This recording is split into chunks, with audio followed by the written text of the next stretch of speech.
સુરતથી અયોધ્યા જવા સાધુ સંતોએ પ્રસ્થાન કર્યું। લંકા વિજય હનુમાન મંદિરથી સાધુ સંતો અયોધ્યા જવા માટે રવાના। શાળાના વિદ્યાર્થીઓએ જય શ્રી રામના નારા લગાવીને સાધુ સંતોને પ્રસ્થાન કરાવ્યું। 22 તારીખે અયોધ્યામાં ભવ્ય ઉત્સવ મનાવવામાં આવશે।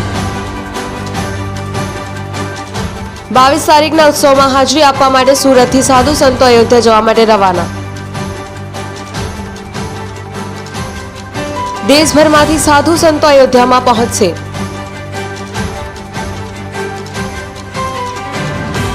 અને 22 તારીખના રામજીની પ્રાણ પ્રતિષ્ઠા મહોત્સવમાં ભાગ લેશે।